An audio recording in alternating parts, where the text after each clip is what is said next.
Bonjour à tous, Lior Pardo, Société Investisseur Ancien. Je vais vous présenter aujourd'hui un petit témoignage client de Julien qui est ici et on va parler de son acquisition d'un immeuble de rapport dans le nord de la France. Julien, est-ce que tu peux te présenter, nous parler un peu de ta situation et pourquoi tu as décidé d'investir dans l'immobilier? Avec grand plaisir. Écoute, moi c'est Julien, j'ai 26 ans, je travaille dans une boîte de l'économie sociale et solidaire. Et à côté de ça, je fais un peu d'escalade, un peu de parachutisme, j'aime vivre. Et si aujourd'hui j'ai décidé d'investir, c'est tout simplement pour sécuriser mon avenir et pour un jour atteindre l'indépendance financière afin de pouvoir profiter pleinement de mes passions. Ok. Du coup, Julien, tu as décidé d'acheter un immeuble de rapport. Est-ce que tu peux nous expliquer pourquoi tu as fait le choix d'investir dans l'immobilier locatif et dans un immeuble de rapport? Très bien. J'ai pas mal regardé tout ce qui est investissement en ligne. J'ai regardé un peu la bourse, j'ai regardé la crypto-monnaie, le crowdlending, l'investissement immobilier. Et vraiment, ce qui m'a beaucoup intéressé, c'est le côté effet de levier avec les banques. Parce que tout simplement, en fait, c'est la banque qui investit pour vous. Ouais. et qui vous permet de développer le patrimoine. Et ça, c'est vraiment quelque chose qui m'a beaucoup étonné. Et c'est pour ça que j'ai décidé de faire de l'investissement locatif, donc dans l'immobilier.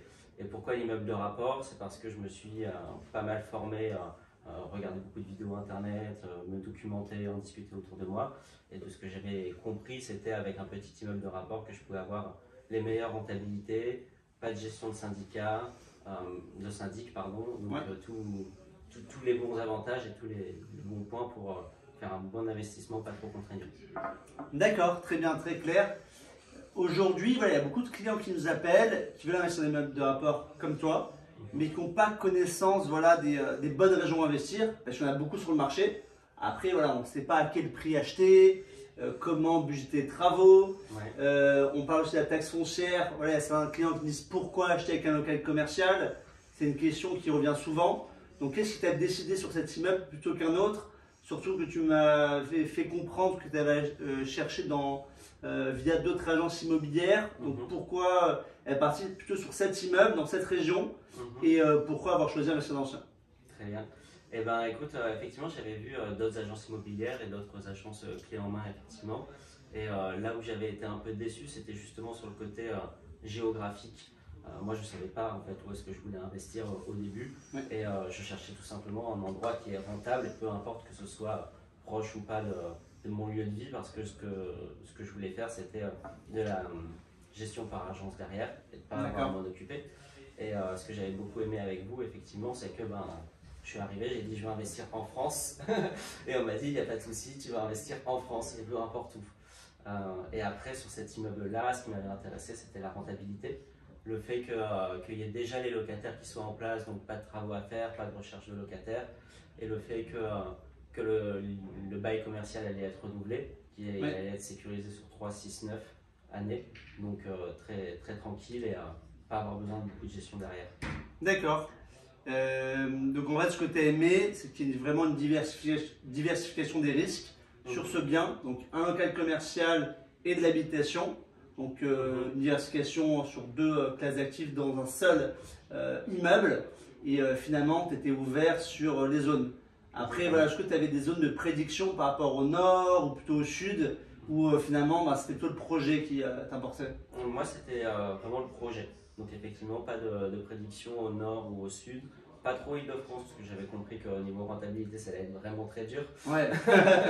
Donc plutôt chercher un extérieur de l'Île-de-France, mais sinon quelque part d'accessible juste en train, et ça m'allait quoi. Je comprends. En fait, il y a un point important que je voudrais préciser avec Julien Lafont, c'est qu'il avait une recherche d'un immeuble de rapport dans les 150 000 à 200 000. Donc ça, c'est peu commun.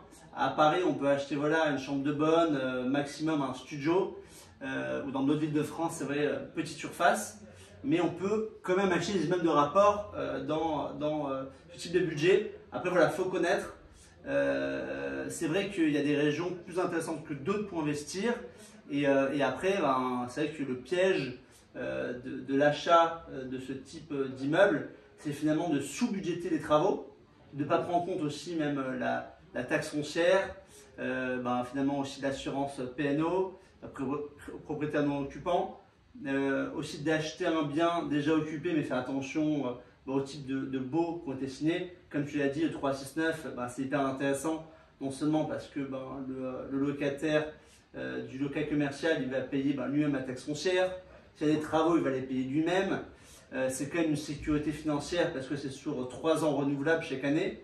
Là, c'était un tabac qui était là depuis un bon moment et c'est un peu le côté social de la petite ville. Donc, il y a du monde et c'est assez sécurisant. Et enfin, le fait d'avoir finalement tout au même endroit et de démarrer avec un projet comme ça permet de comprendre l'immobilier, surtout que tu as fait le choix de créer une SCI. Donc c'est hyper intéressant. Ouais, exactement, c'était un très très bon départ. Le budget entre 150 et 200 000 euros, c'est sûr que c'est une grosse contrainte. Et moi, mon objectif, c'était de démarrer avec quelque chose de pas trop gros au début pour tester justement, essayer de comprendre comment ça marche, comment est-ce qu'on discute avec les notaires, comment est-ce qu'on discute avec la banque. Et ça, là-dessus, vous m'avez beaucoup accompagné, donc c'était top. Et là maintenant, l'objectif c'est continuer à investir avec des projets de plus en plus conséquents petit à petit. Ok, superbe. Et dernière question, on va conclure. Donc aujourd'hui, tu as acheté cet immeuble il y a bientôt 2 ans. Quels sont tes prochains projets? Qu'est-ce que tu souhaites faire? Tu sembles satisfait de cette acquisition de cet immeuble? Tu voudrais partir sur un autre immeuble de rapport, plutôt un local commercial, un appartement? Et qu'est-ce que tu peux donner comme tips aux autres personnes qui veulent démarrer dans l'immobilier et qui ne sont pas encore convaincus par le produit ou qui ont des doutes? Et moi là pour la suite, là où je voudrais investir, je ne suis pas encore arrêté complètement sur le type de bien. Je vais avoir un peu la même logique au niveau géographique, ça va être là où c'est rentable. et après, ce que je commence à réfléchir pour la colocation, peut-être un bien en colocation, alors peut-être plus une petite maison qu'un appartement pour éviter pareil toujours les frais de syndic. D'accord. La gestion de copropriété qui est plus complexe et rester simple. Donc soit une petite maison pour faire de la colocation proche d'une cité universitaire. D'accord. Soit repartir sur un immeuble de rapport comme on a fait là pour augmenter, sans doute sur un budget entre 200 et 250 000 euros. D'accord. À voir ce qu'on arrive à trouver aussi avec, avec ce budget. Et s'il y avait vraiment quelque chose que je pourrais dire à nos auditeurs, c'est que être accompagné par une agence, être accompagné par quelqu'un qui vous prend du début jusqu'à la fin, de la première visite jusqu'à la signature, c'est vraiment agréable. Et pour un premier investissement, c'est rassurant. Alors bien évidemment, c'est un budget supplémentaire à prendre en compte dans son achat, c'est normal.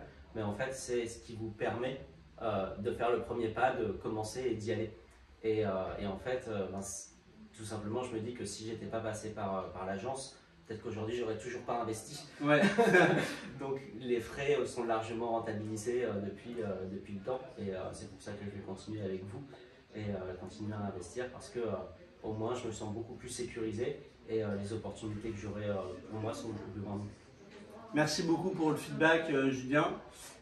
En gros, pour résumer, c'est vrai qu'il y a un point qu'on n'avait pas parlé. C'est sur les frais de syndic.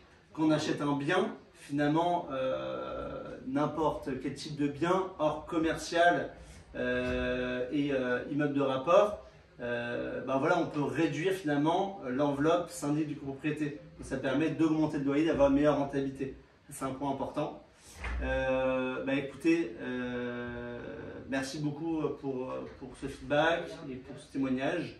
Et on se voit bientôt pour parler du prochain. Très bien, à bientôt. Allez, merci beaucoup, à bientôt. Au revoir. Au revoir.